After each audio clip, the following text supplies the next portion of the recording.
ودول كلوت قبنا ماي وحلي بتحنا صرنا لبل يما صرنا لبل يقنا قلدي زينة وانت كليب تعزاندي ويلا ررزاق المغرع داندي نعمر زينة لي عيشاندي تكليب تحساندي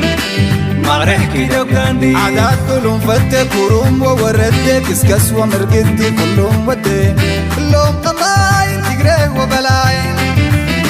تقري وبلاين تقري وبلاين دليل برا برا قول يا وجه فرا الهيد يبدا مرة والساررة كلهم قطاين تقري وبلاين تقري وبلاين تقري وبلاين تاريان كاراغا وينك الامورة لا نرقولي تنوكم فتنازولا لا لي ولا يجارد عنا سورة فتنوي نزولا جارد عنا سورة اللي ولو تقليد تحسان اللي ولو ما ريحكي دوكشان لا لي ولا مولاي من فتنا لي ولا أتحب حابرنا اللي ولو تقليد تحسان اللي ولو ما ريحكي دوكشان لي ولا حونا وقوارنا لي ولا منتو فناتنا لا لي ولا لنا لا لي ولا لنا سلام تخاتلتنا إذا channel كما يتخونوا تبوك تكونوا ناي وتر تمنيتنا يو كم وتروا هذا channel زين حدنا تزبيرترا زحجزن زتررن زبلنا يو عند حقوقنا يتسرحنا يكون انت خوني حدنا بفلتات كهنا سلزلو أكلنا علمنا سلزغنا دما أب علمنا أقد استفدت عميتات ككايد خلو نعتاتهم ونكن ردوهم كنجنزبوا من لنا بقلنا نقط طبعنا نمنا أبرنا نسدرا بيتنا زتعمق خونو خلو بعبيو دما حقرنا بغضتهم تزاورن كسألوا سلزغلو تم عبيت إيفنتس ون أتوقريبنا كنريبنا أكلنا علم كسب سلزغنكا you need to understand ويون نا إيرتراويان perspective بزعبا زغية زلونا علم أبز channel زغن ريان خل نا أمريكا زينا كما تقولوا بنا أمريكا مقان ويون perspective يوم زبوه هم قالوا على ما دما أنا دما بنا إيرترا عيني انت عين سلوا كل ويخل زفت عمتاتنا غنب اللفتن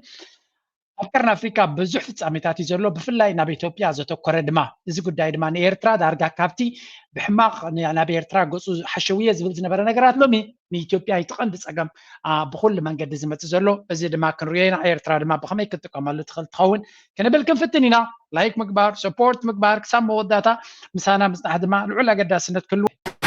እርግጠኛ ሆኜ የምነግራችሁ አሁን በኔጌቲቭ ኢነርጂ በፌስቡክ በምናምን እዛም እዚህ የሚተነትን ሰው እየተነተነ ይኖራል እንጂ በፍጹም ኢትዮጵያን የመምራት ስልጣን እድል አያገኝም። ይሄ በእኛ ጊዜ ብቻ አይደለም፣ ወደፊትም ለምን እንደሆነ ታውቃላችሁ? ዱዌል የሚያደርገው ኔጌቲቭ ኢነርጂ ላይ ነው። أبي أحمد هذا سب زلع على فرهي فتير له خمزلو بزحات إنهم فرهي فتيرهم لزلو جن جوهر محمد بتعمي أفرهي وخمزلو زر ملكتات نرلنا أبي أحمد رادي يكونش بمولهم تمناي بروباغندا ماشين ناتو أنت جوهر محمد كل عين الزمن شايم جرم زلو زد ما بكل من قد كرياكم فتنينا مجمريا التكونتات أتي مدرك رأيوه جوهر محمد أبي أحمد بتخكل كمية هاي مولك كرياكم من ده قد ميوجن كل تنت بتاع تفتي من اللواء هذا أبتنا حكى بسلام زغني أتمس الحالية وإن شاء الله مصر قررت هذا جبتي ني إثيوبيا effectively كابتناي عقب سلام ناي سوماليا زغبرت نبره كم توص غيرات الله ازي دبلوماتيكالي الوا منغست ناي سرعات ناي ابي اغاطي مزلو كاب 2006 كساب لومي اب سوماليا زلع على ترادص اوز نبره بوتادراويهم بوليتيكا وحيلنا إثيوبيا أوشت عامت أبكل تشحن إسران 4 بلد حدا ورح هذا بزجمرو بروباغندا ويون هذا حماق حلمي أفضل جب حرب سومالي لاند قبر بزوسنا سقمتي أبكل تشحن شد شنك ساب لو مزنا برز قبل التنت أوشت حنت عامت زعبي وسانة كاب سوماليا سلوانا إثيوبيا تبح بيجون خله توسين له so Ethiopia is facing multiple setbacks هذا كاب تعك أب سلام أبتي أب سوماليا كخيز جبر زلو تسويقو حمزة لارينا لنا مسقوقو حدا نقريو عبي سقومتن ديزي نبعلو نو إثيوبيا نابي أحمد عبي صفعيتن ديزي كاوز قدد قنتايو بوتا عبي من تتكيلو بتا قدامي تسأل عيتنا اتنايا زبلوا قبتي ልክዕቲ ናይ ሰራዊት ናይ ኢትዮጵያ ዝነበረ ብግብፂ ክትከእ ምዃኑ እዩ እዚ ከዓ ብዓይኒ ዲፕሎማሲ ብኩሉ መንገዲ ክትሪኦ ከለካ እቲ ዝዓበየ ውጥቀት ነቲ መርሕነት ናይ ኣብይ ኣሕመድ እዩ እዚ ምክንያቱ ካብቲ ቦታቲ ሶማልያ ይደልየካን ኢላ ከተውፅአካ ሓደ እዩ ንኣለመን እዮም ካውፅኦም ንሕና ኣብ ሶማልያ ክንፀንሕ ንኽእል ኢና እናበሉ እናተዛረቡ ከለዉ እዮም ዝወፁ ዘለዉ ሕራይቲ ቦታ ናቶም ኢትዮጵያ ሕራይ ኣብ ገለመለ ኢልካ ተውፅኣ ትኽእል ኢኻ በታ ኣርክ ራይቫል ወይ እውን ቀንዲ ፀላኢት ናትና ንስግኣት ንውሽጣዊ ሰላምና ይኹን ንፖለቲካውን ኩነታት ናትና ዝለዓለ ፀላኢት ናትና እያ ዝብልዋ ዘለዉ ግን ካብ ርሑቕ ማዕዶ መፂኣ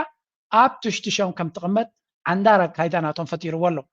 ሶማልያ ነዚ ገይራ ድማ ነዚ ናይ ሶማልያ ሼክ ሓሰን ኣካይዳ ኢትዮጵያ ብኩሉ ጭዋዳ ናታ ካውንተር ክትገብሮ ጠጠው ንኸተብሎ ዘይምኽኣላ ድማ እንታይ ዘርእየካ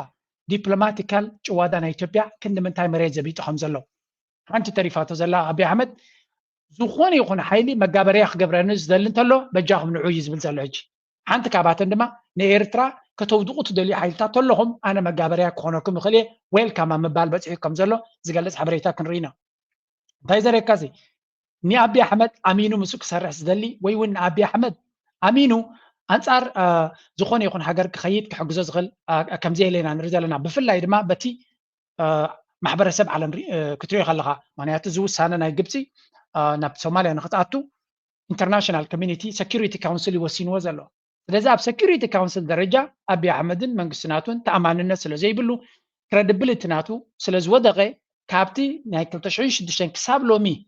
ዓብ ክብሪ ዘውህባ ዝነበረ ንኢትዮጵያ ዋላ እኳ ሶማልያውያን ይፈልጥዎ እዮም ኣልሸባብ ዝበሃል ባዕሎም ዝፈጠርዎ ፅንፅዋይ ምዃኑን ንዑ ካውንተር ክንገብር ኢና ኢሎም ክሳብ ሕጂ ድራማ ኣብ ሶማልያ ዝግበር ዝነበረ ናይ ሶማልያ ሓሸውየ ውፅኢት ናይቲ ድራማ ምዃኑ ኢና ንርኢ ዘለና ብሓፈሻ ኢትዮጵያ በዓላ ብዝገበረቶ ኩነታት ድማ ስዕረት ተጎልቢባ ኣላ እዚ ሓደ ክኸውን ከሎ ካልኣይ ኣብ ዝሓለፈ እዋን መን መፂዎም ነይሩ ናብቲ ዓዶም ሓደ ዲፕሎማሰኛ ጌሽ መፂኡ ነይሩ ኣብቲ ዓዲ ፕሬዚደንት ናይ ፈረንሳ ኣትይዎም ብዙሕ ሓፍኮፍ ይበሃል ነይሩ እዚ ሓፍኮፍ እዚ ከናበይ በፂሑ ፕሬዚደንት ናይ ፈረንሳ ኢማኑዌል ማክሮን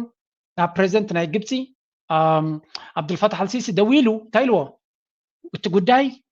እቲ ሽምግልና ኣብ መንጎ ሶማልያን ኢትዮጵያን ዝተገበረ ኣብ ቱርክ ማለት እዩ ብመራሕነት ናይ ቱርኪ ንሱ ዓለም ለኻዊ ሕጊ ንምኽባር ስለ ዝኾነ ንዑ ተጠቒምና ነቲ ኩነታት ናይ ቀርኒ ኣፍሪካ ከነረጋግኦ ክንፍትን ኣለና ብምባል እዩ ተዛሪቡ ዘሎ እንታይ ማለት እዩ እዚ ኣብይ ኣሕመድ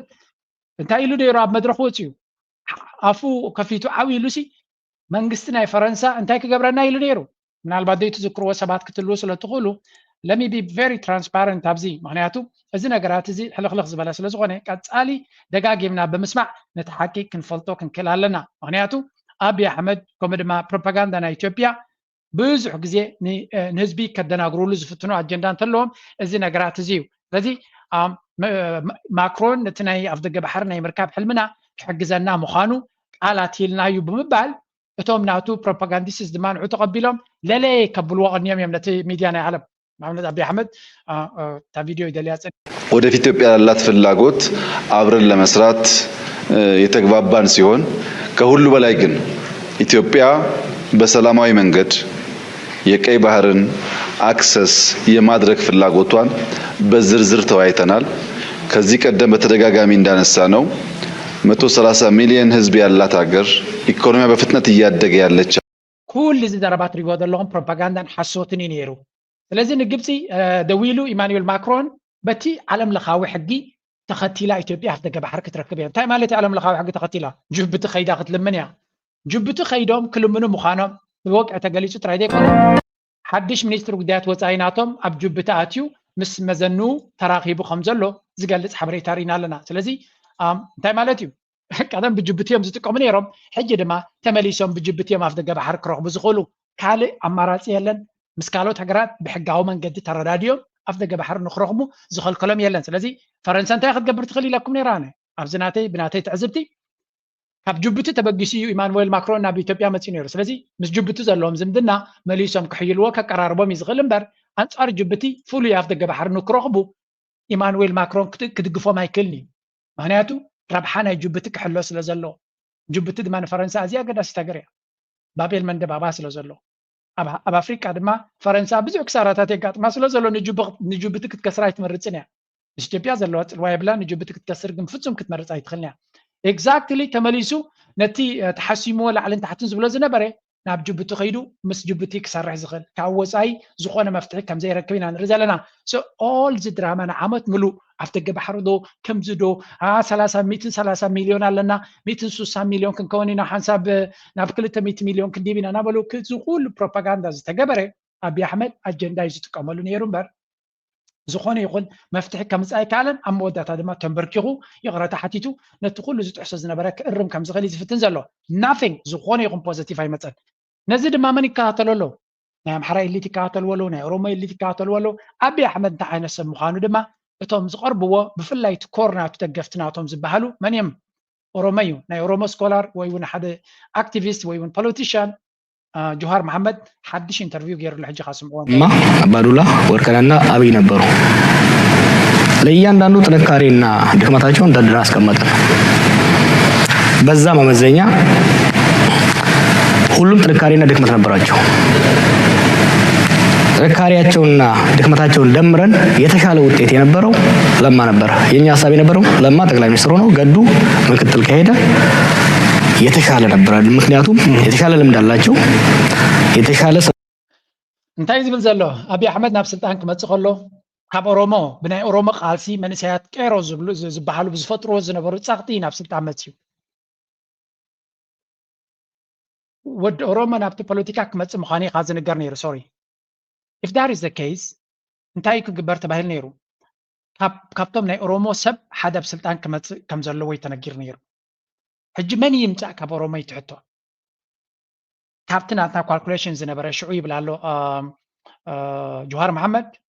ዝሓሸ ድኽመቶምን ብልጭኦምን ኩሉ ኣመዛዚና ቁጥሪ ሓደ ክመጽእ ንደልዮ ዝነበርና ለማ መርገሳ እዩ ዝበሃል ኢሉ ሽዑ ናይ ክልል ኦሮሚያ መራሒ ፕሬዚደንት ነይሩ ምሁር እዩ ተቐባልነት ብህዝቢ ነይርዎ ብጣዕሚ ፖፑላር ነይሩ ስለዚ ንሱ እዩ ነቲ ስልጣን ክሕዞ ዝኽእል ብኩሉ መንገዲ ብቅዓት ድማ ነይርዎ ተመክሮ ድማ ነይርዎ ኢሉ ድሕሪኡ ድማ እቲ ኣባዱላ ዝበሃል ኣብቲ ፖለቲካዊ ሰርክል ነዊሕ ተመክሮ ዘለዎ ምስ ካልኦት ሰባት እውን ይሰርሕ ስለ ዝነበረ ንሱ ካልኣይ ክኸውን ኣብዳ እንታይ ክኸውን እዩ ኣበይ ነይሩ ቦትኡ ኣብሲ ከመይ ኢሉ ኣብቲ ስልጣን መፅኡ ክዛረብ ከሎ ስምዕዎ ብዛዕባ ኣቢ ጥራይ ዘይኮነ ብዛዕባ ካልኦት ሰባት እውን ነዚ ኩነታት እዚ ብናቱ ትዕዝብቲ ብጣዕሚ ኣገዳሲ ትዕዝብቲ ኮይና ረኺዳ እያ ስምዕዎ ኣብዚኣ ሰዎችን የማቀራረብ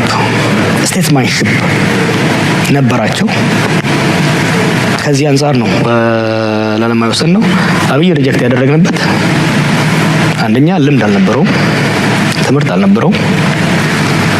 ጁኒየር ኦፊሰር ነው። እንደ ወታደር ባትል ቴስትድ የሆነ በጦርነቱ ውስጥ የቆየ ሰራዊት የመራ ጀነራልና ከሚሊተሪ አካዳሚ ወጥቶ በጦርነት በቀጥታ ያልተሳተፈ በተለይ ደግሞ ቲም ያልመራ ወታደሮችን ያልመራ ሰው የተለያየ ነው።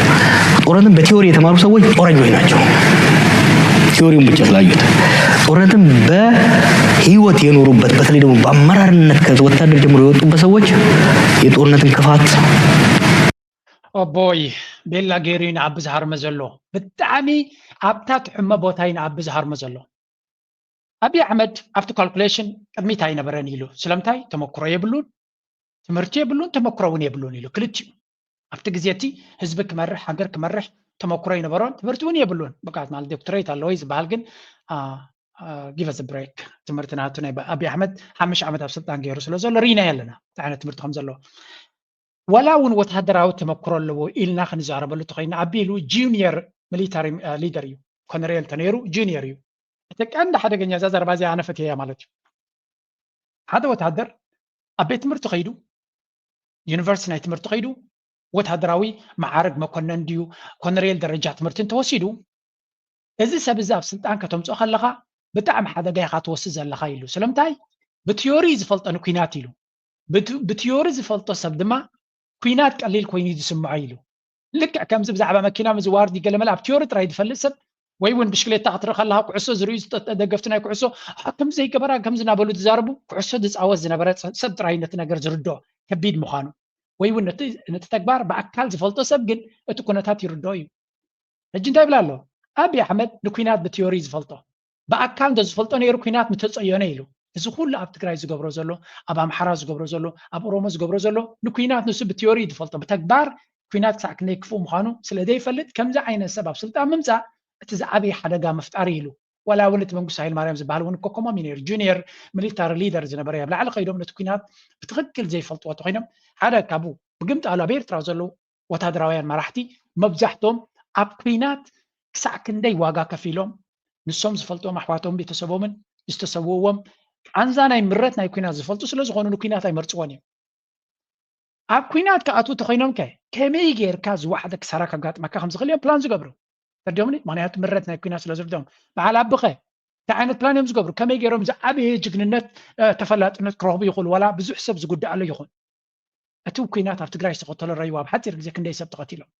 ኣብ ኣምሓራ ሕጂ ክንደይ ሰብ ይኸተል ኣሎ ኣብ ኦሮሞ ዝግበር ዘሎ ኩናት ንዑ ከም ገይም ኣብ ትምህርቲ ተተማሂርዎ ኮይኑ ብተግባር ስለ ዘይፈልጦ እቲ እሱ ክፈጥሮ ዝኽእል ፀገም ክሳዕ ክንደይ ከቢድ ምዃኑ እዚ ከዓ ኣገይን ኣብ ደገ ኮይኖም ናይ ወታደራዊ ትምህርቲ ዝወሰዱ ሰባት ኣምፂኻ ስልጣን ክትቦም ከለካ ንምንታይ ሓደጋ ትፈጥር ከም ዘለካ እዩ ዝነግር ንጆሃር መሓመድ ከም ድሌትካ ራእዮ ንኣብዪ ኣሕመድ ግን ኣብታ ትሕሞ ይሃርሞ ከም ዘሎ ኢና ንርኢ ዘለና እዚኣ ከዓ እዚኣ ንኣብዪ ኣሕመድ ብጣዕሚ ፍርህ ፈጢሩሉ ዘሎ ምክንያቱ ኤግዛክትሊ ኣብታ ትሕሞ ይሃርሞ ስለ ዘሎ የጦርነትን ምንነት ይረዳሉ ዩዥዋሊ ትራንዚሽን ላይ ጁኒየር ኦፊሰሮችን ማምጣት በጣም አደጋ አለው አይደለም በነምበር 1 ኢቭን በአመራር አካባቢ ማቅረብ አደጋ አለው ሀውክ ይሆናሉ ጦረኛ ነው የሚሆኑት አንዱ ይሄ ለኛ እንትን ነበረ አይ ኢንተርቪው ልምቱ አዋራውት ላኩት ሰፋ አድርገን አወራን የነበረውን የኛን ግምት ኮንፊርም አብይም ማለት ነው yes ኮንፊርም አደረገ እና ከዚህ አንፃር የሱ እንትን መምጣት ከፍተኛ አደጋ እንዳለው አሁን ላይ ምን ሆኗል ለማለት ነው እንጂ I was terrified እሱን ካናገርኩ በኋላ የኦሮሞ ህዝብ የሚያምሳ ምትግል የኢትዮጵያ መታፈንታ ከፍተኛ አደጋ ላይ እንደሚደርስ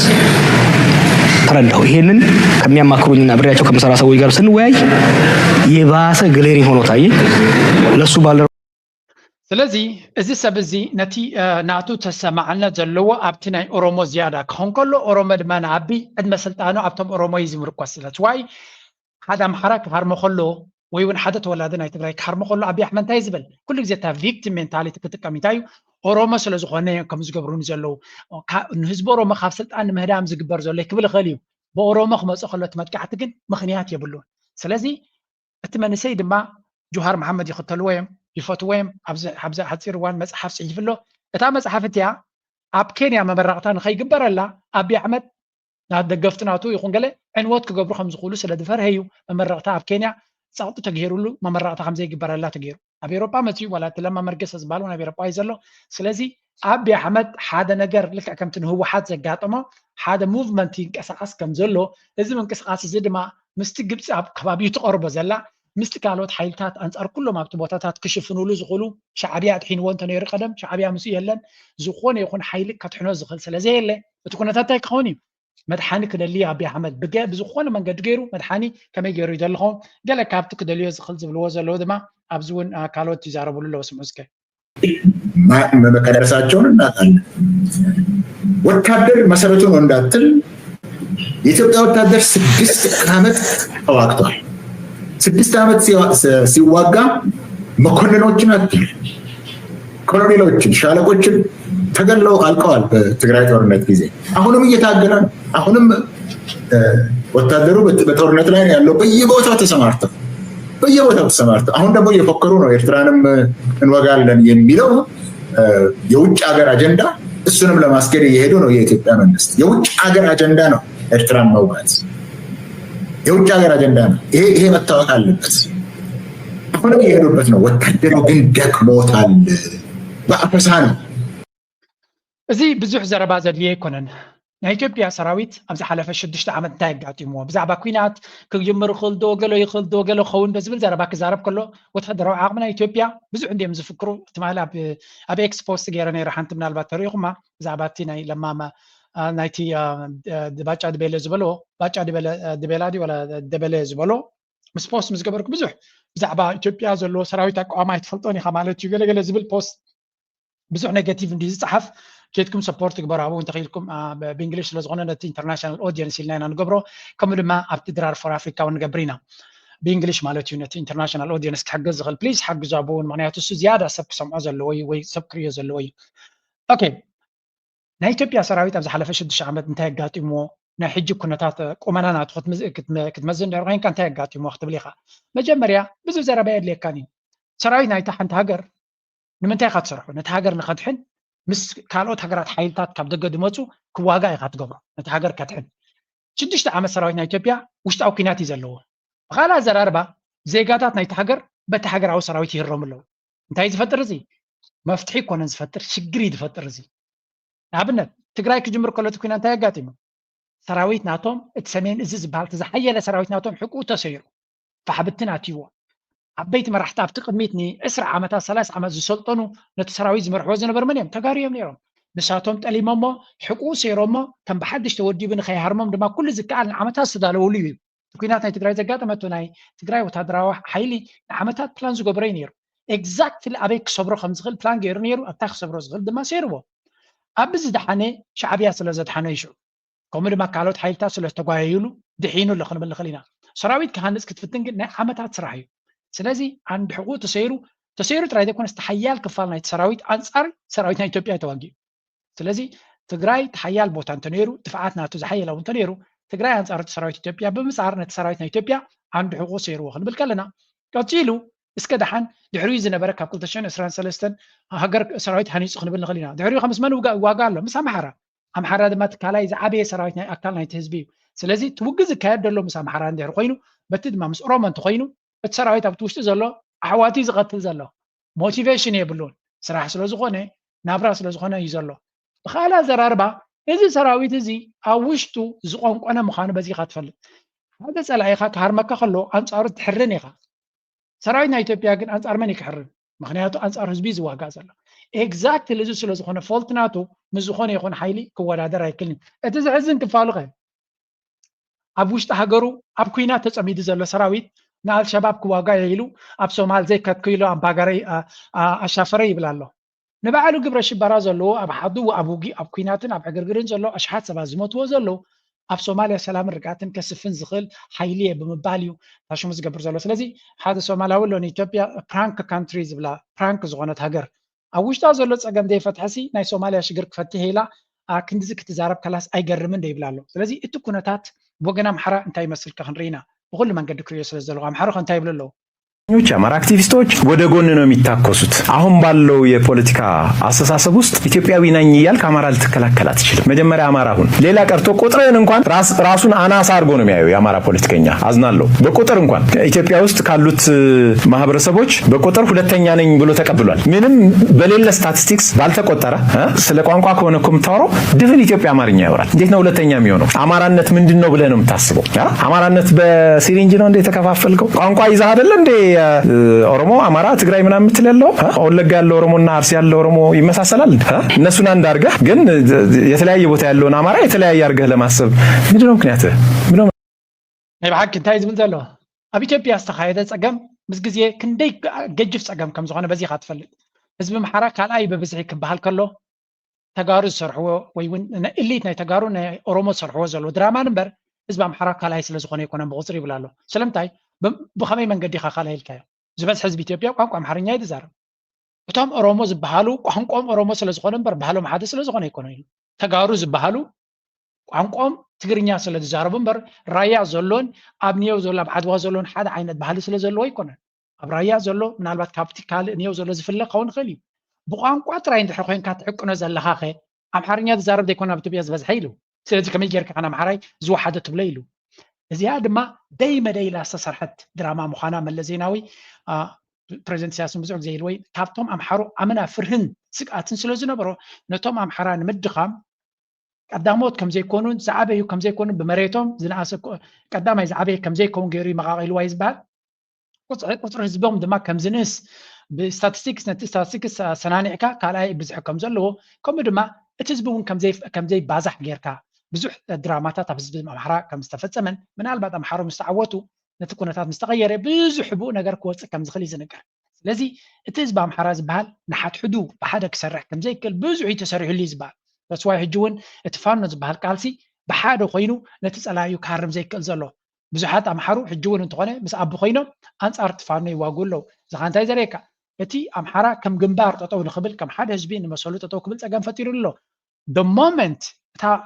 ሙሉ ብሙሉ ህዝቢ ኣምሓራ ቀሪብ እዩ ዘሎ እቲ ፀገም ኣብ ሃገሩ ዝወርድ ዘሎ ኣብቲ ዞባ ናቱ ዝወርድ ዘሎ መልበመሊሱ ይሕርኖን ይሕይሎን ኣሎ ንሱ ሓደ ኣብ ዝኾነሉ ግዜ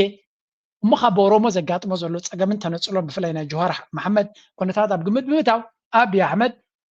መቃብሩ ወይ እውን ዓመተ ስልጣኑ እናወሓደ እናኣሰን ክኸይድ ምዃኑ በዚ ኢኻ ትፈልጥ ምናልባት ካልአይቲ ክፋል ካብዛ ናይ ጀዋር መሓመድ ነዚያ ሰሚዕና ክንሰግር ኢና ሽዑ የዚህ ሁሉ ችግሮች የማዕከሉ ማበድ ነው ሁሉም ፖለቲካ የፖለቲካ ማዕከል አለ ማዕከል ስበት አለ the center is no longer holding ምክንያቱም ማዕከሉ ላይ ያለው ሰው ሀገራዊ እይታ የለውም ፒውርሊ ግለሰባዊ አጀንዳ ነው ይዞ እየሄደ ያለው ይሄ በየቦታው የሰዎች መከፋፈልን የድርጅቶች የህዝቦች መከፋፈልን እንደ አድቫንቴጅ ነው የሚያየው ሀገር መከፋፈልን እንደ አድቫንቴጅ ነው የሚያየው ሀገር የማህበረሰቦች ድምር ነች የአንድ ሀገር ክፍል የአንድ ማህበረሰብ ክፍል ሲከፋፈልና ሲጋጭ ሀገር ነው የሚዳከመው አብይ እንደዛ ያየው ታይ ዝብል ዘሎ ብሕፅር ዝበለ ኢትዮጵያ ክትፈራረስ ያ ክበሃል ከሎ ኩንነት ከም ዝኾነ ይዛረብ ዘሎ እቲ ኣብ መንጎ ህዝቢ ዝግበር ዘሎ ግጭት ንዓቢ ስልጣኑ ዘናዊሕ ዝመስሎ ዘሎ ኢሉ ኣብ ሃገር ግን ጫፋት ኩሉ ግዜ ኣለዉ እቲ ማዕከል ዘሎ ግን ሃገራዊ ስምዒት ተለዎ ዝበፅሐ ሰብ ሃገራዊ ስምዒት ተለዎ እቲ ሃገር ትቕፅል ኢሉ እቲ ማዕከል ዘሎ ሰብ ሃገራዊ ስምዒት ደይብሉ ሓደ ናቱ ረብሓን ናይ ብሄሩን ናይ ክልሉን ረብሓ ጥራይ ዘገድሰቱ ኮይኑ ሃገር ቡያ ትፈርስ በዚ መለክዕ እዚ ድማ ኢትዮጵያ ኣብቲ ዝለዓለ ናይ ምፍራስ ሓደጋ ዘለያ ብምባል እዩ ናቱ ትዕዝብቲ ደምዲሙ ስለዚ ኢትዮጵያ ዝበሃል እንታይ ዓይነት ሓደጋ ይፅበዮ ከም ዘሎ ምዝራብ ዘድልዮ ኣይኮነን እዛ ኢንተርቪው ናቱ ብጣዕሚ ኣገዳሲት እያ ርኤ ኣገዳስኖ ዘለዎ ጥራይ ዘምፃልኩም ብዙሕ ግዜ ይወስድ እሱ ድማ ግን ቴንኪዩ ኣበቲ ኮይኑ በቲ ብምቕፃል ኣብይ ኣሕመድ ሽግሩ ይውዳእን እዩ تا قرآن أفريقيا أنا بقول زفكروا له إيرلاينز حجر ما بنيجيريا قدر أوريد والله إيرترا من قصة إيرترا بتست جبروز نبرة نايسركي يكون كم ما زيت أفق نبرة كحسا زي ما هاب نبرة مدفع قال ملء بخمو قدر كم زجبرت له إيرترا دما نيتوبيا وين سلو تسألون حسدا سلو زغونيهم كأن سلو زغونيهم زبل نبرة ترى بحجر ما نيجيريا تمساسالي سقم توسيد اللهم تزحزن تزجر مالتي نيجيريا مزبلة ما يتزاربون يا بقى تقبل ما إيرترا كون كل جن كن من تايت سناب على إيرترا خمسة لهم تجاجي ما ميم زوجل حلكم زلوا حواتز بينا قالوا خبلوا قالوا أجندة مخانك تفلت لكم again تكون تات من قصة إيرترا وصلنا تزبلوا كل حق خمسة لبره على أمل أملي حدق ودبرة كان يقولوا بعلم دي على أمل أمله يقدفني قبل ما بوتق قدف هاي كلني لذي اتبع العمل من مخانو حجون دقيمو بخالوت علم تنسير له anyway تكون تات أكمل سلسلة حتى سكبزيا كبكم لأن كان استجبرت فيديو أسكسم عوازيا. قرن أفريقيا أنت رايك حاس أرناها كينيو قرن أفريقيا تجربوا بعالم مدرخاتون زنبرو صندوقات بتحريقها أبز حدش عمت من زع حدش من محضرنا أمريكا كله زخلو سيناريوهات انتهي مسلوقها كن كرر في التنينة من الوقت سليمان أبز جزا قال شايكون نوح جزء ونسلت أنا خالص كابها خجمر كاب على حدا وحي حدا تشأن أصلاً بعدين جمير كا من الوقت إيرترا زحوسة قدنا إيرترا زتنس عبارة علو ناي صندوقات زوبان أقولن جنجم مجنجام تتفائل وجنجم عدل كبكامو انتهي مسل وخميك مرا خايو نبايدا يا نبغى أنا هالراي إذا عملت حق عايش بتصعق في الصامتات ناي دبلوماسياوين تفعلوا ناي صمدو نتفتات زي تخيل العمت يا مجشاتات نيرو نعملت جيتي في الصامتات لازم ناي إيطاليا مجشا ناي بريزيدنت إسياس نيرو كومون صمدو مس مجشا ناب جبسي نيرتراون كتصالي كابز تفعلوا كورنعات عالم ناي هجرايان تكالات وكلتي يغنو ناي هجرات وكلتي بقصالي مالالسون ምስ ሰበስልጣን መንግስቲ ኤርትራ ማዕቢዩ ፕሬዚደንት ኢሳያስን ናይ ወፃኢ ጉዳያት ሚኒስትር ዑስማን ሰልሕን ፅዑቅ ርክባት ተካየደላ እያ ስለዚ ብሓፈሻሲ ኤርትራ ማእከል ስሕበት ናይ ቀርኒ ኣፍሪቃ ኮይና ከም ዘላ ፀላዊ ከምዚ ኣብቲ ኣርእስትና እውን ኣቕሚጥካዮ ዘለካ ስፊርካዮ ዘለካ ፀላዊት ሃገር ንርግኣትን ፀጥታን ናይ ቀርኒ ኣፍሪቃን ናይ ዞባ ቀይሕ ባሕርን ኮታት ከባቢ እቲ ኣርባዕተ ጎደቦ ክንብል ከለና እቲ ኔይበርሁድ ሲ እዚ ናይ ናይል ተፋሰስ ኣሎ ሓደ ቀርኒ ኣፍሪቃ ብዓንዲ ርእሱ ኣሎ ቀይሕ ባሕሪ ኣሎ ከምኡ እውን እቲ ወሽመጥ ዓረብ ገልፍ ዘጠቃለለ ስለዝኾነ እዚ ኣርባዕቲኡ ዞባታት ከም ኣብ ኣርባዕቲኡ ከዓ ኣገዳሲ መላግቦ ዘለዎ ሃገር ኤርትራ ማእከል ስሕበት ኮይና ከም ዘላን ትኩረት ትስሕብ ከም ዘላን ዘመልክት እዩ እቲ ናይ ኤርትራ ግደ ከዓ ንዓዘ ዘመፅእ ከም ዘሎ ኤርትራ እውን ምጡፍ ኣበርክቶ ኣብቲ እምነኩርናዕ ናይ ፖሊሲኣ ውሕስ ጎደቦን ፀጥታን ሰላምን ርግኣትን ዘለዎ ዞባ ንምፍጣር ግዳሲ እምነኩርናዕ ናይ ወፃኢ ጉዳይ ፖሊሲኣ ስለዝኾነ ንጥፈት ትዋሳእሉ ዘላ መድረክ ምዃኑ የመልክተና እሞ እቲ ፍፃሜታት ሓደ ብሓደ ከተዘኻኸረና ኢኻ ስለዝበዝሐ ግን ከም ዝበልኩኻ ኣዝዩ ብዙሕ ድምር ናቱ ኩሙላቲቭ ኢፌክት ናቱ ግን እንታይ እዩ ዘርኢ ከም ዝበልክዎ ምድጋም ከይከውን ኤርትራ ማእከል ስሕበት ኮይና ኣላ ናይ ዞባ ብጣዕሚ ፅቡቅ ኢንጂነር ናባኻ ክመፅእ ምናልባት ተኸታተልቲ قال ምናልባት እቲ እንተላይ ናይ ምዕራብ ዲፕሎማተኛታት እንኮ ውሽጣዊ ሰላም ኣብ ሒሳ ንምድታት ስዒራ እታ እንኮ ሰላማዊት ሃገር ኣብ ቀርኒ ኣፍሪቃ ኩናት ዘሎ እዋን እዩ ስለዚ ኣምዚ ዓይነት ድራማቲክ ዝኾነ ለውጢ ኣብ ባይታ ክፍጠር ከሎ እቲ ዝነበረ ኩነታት ናይ ዓለም እቲ ፅምዶ ናይ ዓለም ምስ ኤርትራ ቢዝነስ ኣዝ ዩዥዋል ክኸውን ኣይክእልን እዩ ምክንያቱ ነዚ ኤርትራ ዝኸደቶ ጉዕዞን ነቲ ነዚ ኣብ ልዕሊኣ ዝነበረ ገዳይ ይኹን ካልእ ተፃወታት ስዒራ ከም ሓንቲ ሓያል ሃገርን ውሽጣዊ ስጥመት ዘለዋ ውሽጣዊ ሰላም ዘለዋ እሞ ከዓ እዚ ጥራሕ ደይኮነ ሕጂ እውን እንተኾነ ንሕና ምፍላይ ደይኮነስ ኣወንታዊ ፅምዶ ምስ ከባቢኣ ምስ ዓለምን ክትገብር ድሌት ዘለዋ ሃገር ኮይና ምውፃኣ ብዙሕ ናይ ተሓሳስባ ለውጢ ገይሩ እዩ እቲ ዘሎ ናይ ኣህጉራዊ ርክባት ናይ ኤርትራ ነቲ ሙሉእ ፖቴንሻል ናይ ኤርትራ እቲ ዘለዋ ዕቁር ዓቕምን ክትጥቀመሉ ብፍቅድ ደረጃ ምናልባት ግና ይበፅሕ ክኸውን ይኽእል ግን ናብኡ ደብፅሓና መገዲ ግን ተጀሚሩ ኣሎ ከም ኣብነት ክጠቕሶ ዘለ ሕጂ እዚ ናይ ጥልያንን ናይ ኤርትራን ርክብ እዩ ጥልያን መሰረቲት ሃገር ናይ ሕብረት ኤሮጳ እያ ሕብረት ኤሮጳ ከዓ ፖሊሲ ናቱ ኣብ ኤርትራ እንታይ ከም ዝነበረ ይፍለጥ ኢና ጥልያን ኣባል ናይ መሰረቲት ኣባል ናይ ኔቶ እያ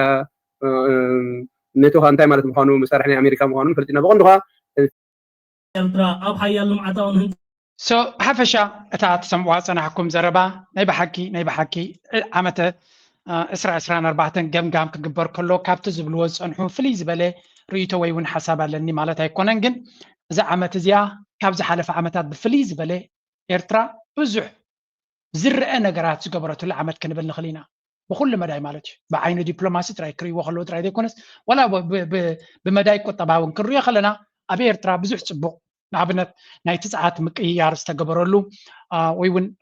ኢንቨስትመንት ኣብ ፀዓት ዝረአየሉ ዘሎ ኣብ ካልእ ኩነታት እውን እንተኾነ ብወገን ህዝቢ ብወገን እቲ መንእሰይ ብወገን እቲ ናይ ዝተፈላለዩ መንገድታት ዝረኣናዮ ኤርትራ ብዙሕ ፅቡቅ ዘርአየትሉ ዓመት ካብኡ ናብኡ እውን እዛ ሃገር እዚኣ ልዕሊ ኩሉ ርግኣታ ኣውሒሳ ካብ ኩሉ ዝነበራ ብድሆታት ወፅያ ንቅድሚት ገፃ ክትጥምት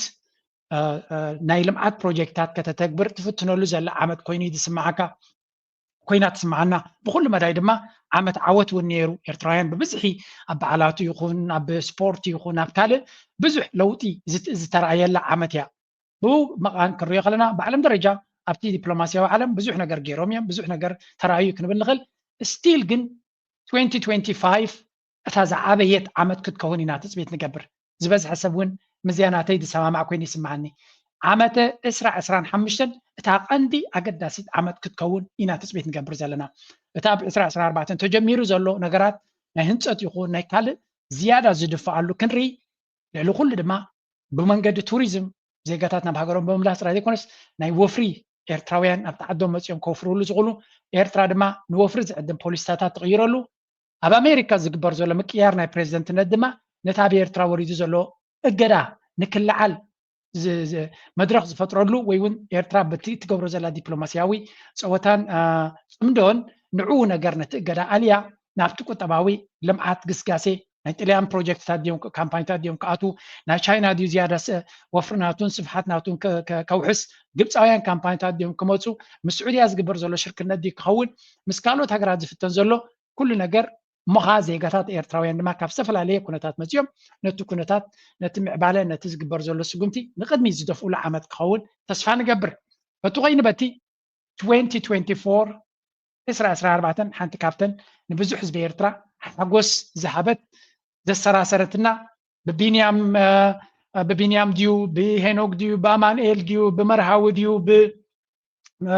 ብኩላቶም ረሲዕዮም ዘለኹ እንተለዉ እቶም ንኣሽቱ እውን እንተኾኑ ብኩላቶም ብስፖርት ክንሪኦ ከለና ማለት እዩ ብክርስቲና ብምሕምባስ ኣብ ጉያ ክኸውን ከሎ ኣብ ካልእ ድማ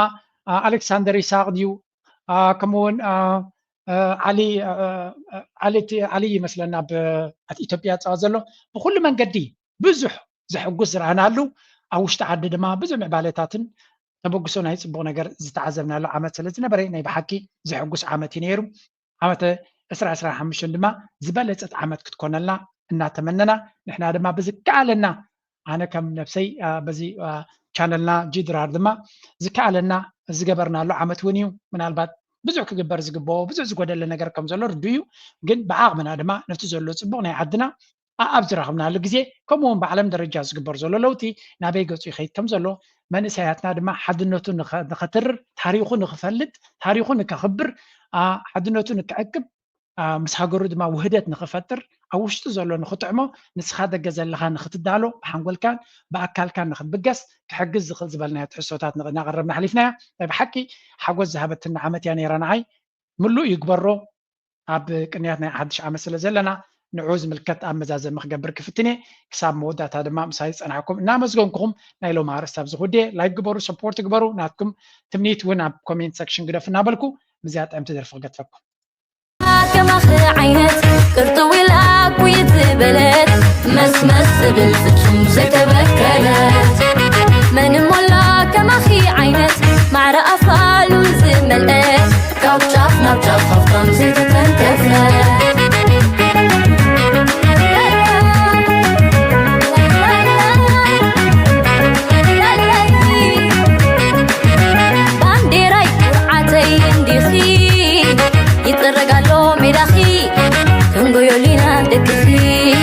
كنقارس روش شايكي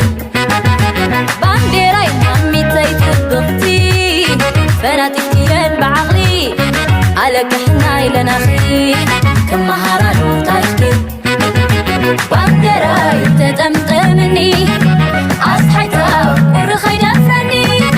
تاقشكو نشع عند قالي نابخي يبلني ولي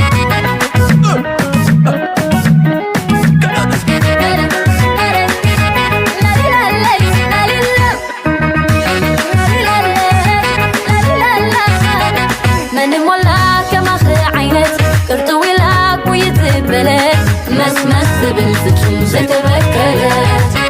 من مولا كمخي عينت مع رأفال وزملقات كوتشافنا بجافة